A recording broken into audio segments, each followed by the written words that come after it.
Week 5 of the fantasy football season. His running back sits every matchup.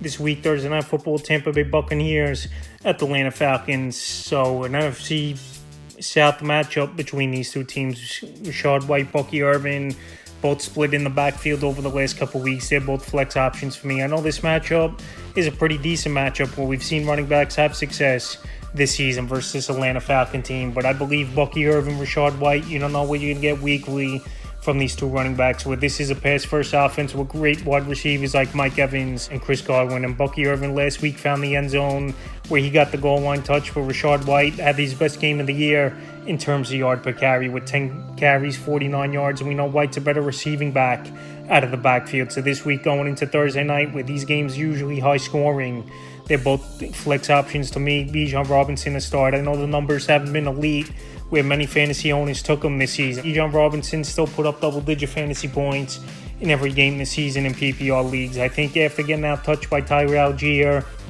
it was just the way the game script went, and Algier had some better runs and looked better in last week's ball game versus New Orleans Saints. I think Bijan Robinson, he'll bounce back once again. Pretty decent matchup. He's a start. Tyler Algier is a sit. I know he had the good game last week, like I said, and out-touched Bijan Robinson. We have to see more out of him and see how many touches he gets going forward, but I believe he's not going to get a lot of work like he did in last week's game, where it was a hot hand approach, and he's a sit. New York Jets at the Vikings in London. Breece Hall will start. I know Breece Hall, he didn't look good in that ball game, but the weather was bad. The Jets offense wasn't moving the football that good, and I think Breece Hall bounced back the first 3 weeks of the season. He's been one of the better running backs, and Breece Hall this week in a decent matchup at the Minnesota Vikings, I think goes out there and has a good game. Braylon Allen, one of the better handcuffs, no doubt about it, in fantasy football, but consistent work and guaranteed, touches aren't going to be there week in and week out. Even at that 8 to 12 touch range, which ain't a guarantee for Allen weekly, he's not going to be someone I will put in the starting lineup. I know a few teams on bye this week, but in a matchup versus one of the better defenses in football, he's a sit. Aaron Jones, he's been one of the best running backs so far in the first month of the season, and Ty Chandler, he hasn't been interfering or getting the work from Aaron Jones pretty much. Only 3 carries in last week's game at Green Bay for Ty Chandler. So Aaron Jones, when healthy, he's a good running back, no doubt about it, but the last few seasons, health has done him in.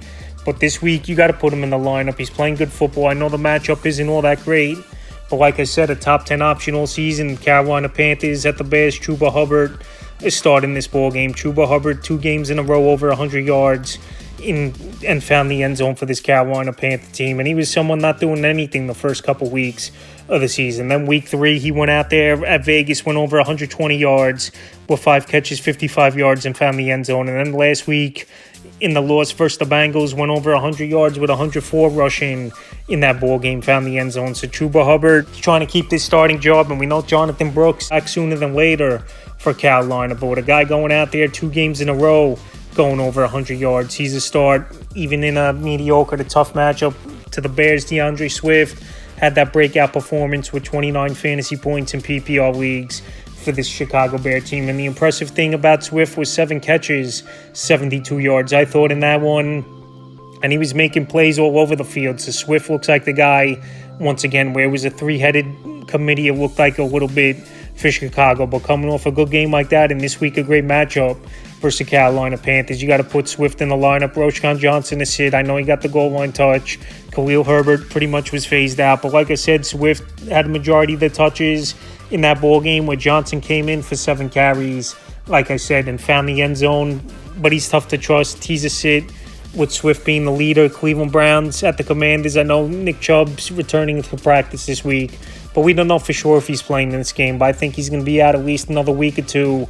Nick Chubb. So Jerome Ford, believe it or not, 3 out of 4 games this season, he's had double-digit fantasy points. And this week, leaky defense in the Commanders, and a ball game where I think the Browns will be trailing and having to chase points, most likely in this one. Jerome Ford, he's a good receiver out of the backfield. The way the game script's going to go, I don't think Deonta Foreman is going to get much touches like he did in week 4. He didn't get many touches as well at Vegas the way the game was. And Ford will be a start. Brian Robinson a start each and every week, coming off another 100-yard performance and finding the end zone last week at the Arizona Cardinals. And he's one of the better running backs so far in the year we're going in fantasy football. Big physical back out of the backfield, can catch the football as well at times, and he's a perfect complement to Jaden Daniels and fits well these two players. He's a start. Austin Eckler, he was out last week with a concussion at Arizona, but he's been a solid option, is Austin Eckler, with double-digit fantasy points in every game he played this season. So if he's back in the lineup, I think the volume's not really going to be there in a tougher matchup at the Cleveland Browns, so he will be a sit. And if Eckler's out, Jeremy McNichols, we saw, found the end zone twice in last week's ball game, who's someone who's out there in tons of fantasy leagues, but he's not going to be an option as well. It was garbage time, one of those touchdowns. Definitely someone on the radar, because even in this Washington Commander team, the backup running back, he gets 8 to 12 touches per game. But both these guys in this matchup versus a pretty stout Brown defense will be a sit. Indianapolis Colts at the Jaguars. So I'm going to say Jonathan Taylor is going to be out in this ball game for the Indianapolis Colts. A high ankle sprain, that's a 2 to 4 week injury. Even if he said he's okay and it's mild, it's tough to cut, it's tough to run. And one more hit on that ankle could go out and he could be out for the season. And especially Taylor's dealt with ankle injuries over the last few seasons. So Trey Sermon in a decent matchup at the Jacksonville Jaguars, if he's going to be the starter in this one with Taylor out, is a flex option. To the Jaguars, ETN, he will be a start for me in this one. I know last week it was a little bit weird what was going on. He had the shoulder, then they said he didn't have any injury, and we saw him on the sidelines with the helmet off. But ETN still is a playmaker, could catch the football out of the backfield. Jacksonville's 0-4 on the season, where they've been trailing pretty much every game, the whole game this year, where ETN's been in there. So this week, ETN, I would put him back in the lineup. I know this Colt defense isn't all that great against the run, and ETN, I think, in a close game between division rivals, could go out there and be a decent option. Tank Bigsby a sit for me in this one, but definitely someone who should be owned in all 12-team leagues or deeper for this Jacksonville Jaguar team of fantasy owners. We saw last week 7 carries, 90 yards in the loss at the Houston Texans. So Bigsby, a physical running back, and I think he's more of an in-between the tackle back than an ETN, so someone to keep an eye on. But this week, I would give him a sit. Next matchup, Miami Dolphins at the New England Patriots. I know Devon Achane, he didn't do much in the tough loss versus the Tennessee Titans in Week 4, where the Titans just went into Miami and dominated that ball game. But Achane, we know, is a solid running back. I know the last 2 weeks the numbers haven't been good with Tua out with injury, and Tyler Huntley really didn't do much or move the football at all for this Miami Dolphin team. But Achane, it just takes one big run for him to have a good ball game, and this is a division matchup where I believe it's going to be a tight ball game between these two teams. So Achane, I still will put him in the starting lineup. Bye week starting, and Huntley another week with the playbook under his belt. He can't be any worse than he was last week. And Achane, he's also good for a few catches out of the backfield. Raheem Mostert missed another game, and he's going to be a sit for me in this one, even if he returns. We haven't seen Mostert all season, and that's the thing with Mostert, 32 years old coming into the year. Last season, he stayed healthy, no doubt about it, had 21 touchdowns, but he hasn't seen the field in weeks now, and you can't trust him. He's a sit. Jalen Wright, saw the field, had a couple decent runs in that ball game, but this offense as a whole just can't get anything going right now, is Miami. Even in a decent matchup at the Patriots, Mostert and Wright is hits. Now to the Pats, Ramondre Stevenson's a start. Tony Pollard had a nice fantasy game with 18.80 fantasy points in PPR leagues versus Dolphin defense. And Stevenson, the first 2 weeks he was great, and the last 2 weeks, dud performances. So this week in the middle of the pack matchup versus the Dolphins coming to town at Gillette, he's a start. Antonio Gibson is hit. I know last week he put up some decent numbers with Gibson, but he had a 50-yard catch at the end of that ball game in garbage time where he got his numbers. So this week versus the Miami Dolphins, I would give Antonio Gibson a sit. Well, Bills at the Houston Texans, James Cook and the Bills, it was just an off game overall. Couldn't get anything going Week 4 at Baltimore, but I think they bounced back in a potential shootout at the Houston Texans. And James Cook, he's been a top running back all season long, so the one bad game where it's a game they throw the tape out, I think he bounces back, and this Texan defense is beatable, so he's a start. Joe Mixon, I believe he will return in this game after he practiced at the end of Week 4 and just pulled out that victory versus the Jaguars. So I think they need him back in the running game, is this Houston Texan team. He definitely balances out the offense. And Joe Mixon, he was on a tear the first 2 weeks before he went down with injury. So this week in the matchup versus the Buffalo Bills that just got shredded for 199 yards on the ground from Derrick Henry, he's a must-start if he returns. Baltimore Ravens at the Cincinnati Bengals. Derrick Henry, he's definitely been very surprising to me. I thought he was going to decline a little bit, but now 2 games in a row over 150 yards on the ground and 2 touchdowns each in those games. So this week in a matchup at Cincinnati where their run defense isn't good at all, where we just saw Chuba Hubbard go over 100 yards. Derrick Henry is a must-start and a top 3 option this week. Justice Hill is sit. Justice Hill, he's definitely been a viable backup option and someone getting decent workload and a good receiver out of the backfield. Someone who should be owned in all 10, 12-team leagues in my opinion, but not enough to be on the field as a must-start or even a flex option this week. Derrick Henry, he's going to get a good workload once again. Last week, it was just a perfect game plan to spread out that Buffalo Bill defense. But I think they go run heavy once again with Derrick Henry as this Baltimore Raven team. And Justice Hill, he's just going to be sprinkled in here and there, so he's a sit. Zach Moss, Chase Brown, flex options for me in this game. This is pretty much a 50-50 split, it looks like, over the last couple weeks in this backfield with the Cincinnati Bengals options. So both these running backs found the end zone last week for this Bengal team. Chase Brown, a better receiver out of the backfield than Zach Moss, even though Moss, I think, is capable and a decent pass catcher out of the backfield. But we just saw, obviously, Baltimore shut down James Cook in that offense running the football. So I think in this one, they're both flex options. To me, they'll be at the bottom half, that 25 to 30 range while I do the rankings this week. Like I said, we don't know who's going to be the running back. And this Raven defense has been very solid against the run, especially the last 2 weeks. Vegas Raiders at the Denver Broncos, not much to say in this one. Zamir White had a big workload. He only had 3 fantasy points. He's someone that's pretty much almost droppable in fantasy football in a tough matchup at the Broncos. He's a sit. Alexander Madison, 5 carries, 60 yards. He had some burst in last week's ball game in the victory versus the Browns. Can't trust him. He's a sit.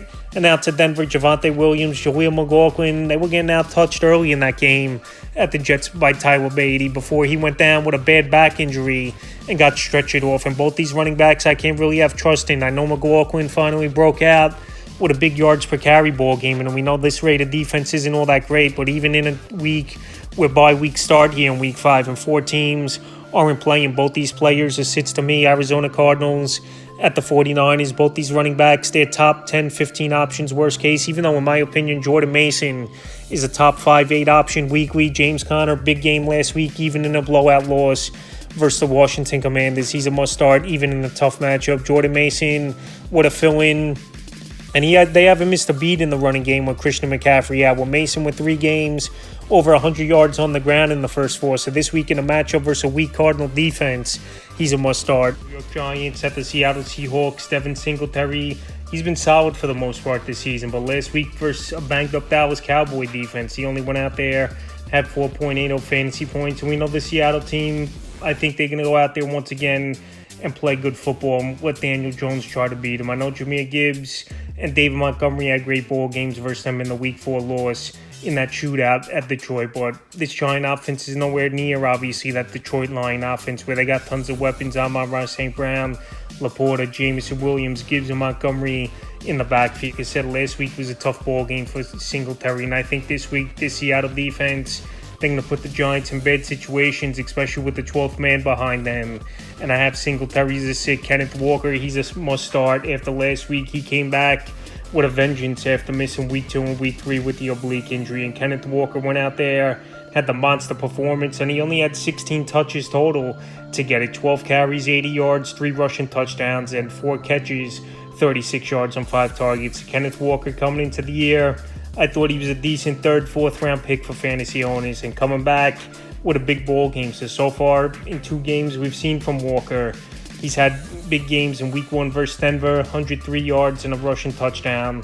And then in week 4 at Detroit, so what a great matchup versus the Giants, he's a start. Zach Charbonnet, he's a flex option for me. I know Charbonnet barely touched the football on carries in last week's ball game, but he was still in there on a lot of passing downs and 3rd downs with Zach Charbonnet. I know 2 carries, 15 yards in week 4 at the Lions, but he added 5 catches, 39 yards, and I think he's the better receiving back out of the backfield. Charbonnet for the Seattle Seahawks team, but I still believe in a decent matchup. He could go out there and have flex appeal in PPR leagues. The next matchup, Green Bay Packers at the Los Angeles Rams. Josh Jacobs, the way the game script went, he didn't get many touches in that ball game versus the Minnesota Vikings. But this week in a ball game with a great game script to be positive, I don't think the Packers will throw the football over 40 times in that one. He's a started Josh Jacobs, a physical running back in between the tackles, got the big contract. And we just saw DeAndre Swift, who didn't even get 2.5 yards per carry going into that game last week versus the Rams, went out there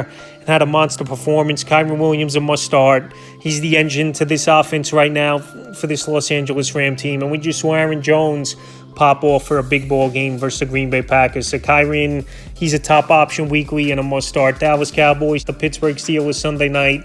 Tough matchup for this Cowboy running back room. Rico Dotto, he's definitely the starter, and he's looked like the best back for this Cowboy team the first month of the season. But he's a sit for me. Dotto last week, he found the end zone on a nice screen pass, and he's had 8 or more fantasy points in 3 out of the first 4 games in PPR leagues this season. But this week in a tough matchup at the Pittsburgh Steelers, he's a sit. Ezekiel Elliott, his best days are behind him. He's more of a change of pace, short yardage back for this Dallas Cowboy team. But like I said, the value hasn't been there and the points haven't been there. He's a sit. Najee Harris, a flex option. This Cowboy run defense last week worked very well, finally stopping Devin Singletary in that ball game, holding him to 4.80 fantasy points. But now with Micah Parsons most likely out in this game, and DeMarcus Lawrence, we know he's out multiple weeks with injury. I still believe Najee Harris, he's not going to have a big ball game. The running lanes, I think the Cowboys, they're going to try to stop the run and make Fields try to throw the football down the field and beat him. And this week he's a flex option. Jaylen Warren, he's been banged up on and off the season, going into the year with the hamstring in training camp. And then last week missed the ball game with the knee injury. And we know Cordell Patterson left the game at the Colts as well, where he's hurt. So if Warren returns, he hasn't shown much this season. He's a sit. In the final game of the week, New Orleans Saints at the Chiefs, Alvin Kamara must start. He's a top 3 running back this season. One of the better all-around backs, catching the football out of the backfield in between the tackles. No competition. I know Taysom Hill took 2 goal line stompers last week at Atlanta, but Hill might be out for this ball game, where he left last week with injury. So Kamara, even in a tough matchup at the Chiefs, is a start. Now to the Chiefs, we don't know what's going to go on in this backfield, but it looks like Kareem Hunt might be the favorite, where Carson Steele fumbled early in that ball game, and Andy Reid, he pivoted and won with Kareem Hunt and Perine in the backfield. So Carson Steele's a sit. I don't know if you could trust him, where he's fumbled twice now in the last 3 weeks for this Kansas City Chief team. So he's a sit unless we see him back on the field and productive. Kareem Hunt, I know he had 19 touches in that ball game, and he looked pretty decent at the Los Angeles Chargers. But this is a tough matchup versus New Orleans Saints, who bottled up Bijan Robinson for the most part in last week's ball game. So Hunt, I would take a wait-and-see approach once again and see how this backfield shakes out going into the week. And Samaje Perine did get the goal line touch, but only had 5 touches for 14 yards in the touchdown, and he's a sit. So for this Kansas City backfield, it looks like it might be a 3-man or 2-man committee, and with a tough matchup, and just it's all over the place right now, that running back room. I can't trust any of these players, even with 4 teams on bye. So that's running back start sits every matchup for week 5 of the fantasy football season.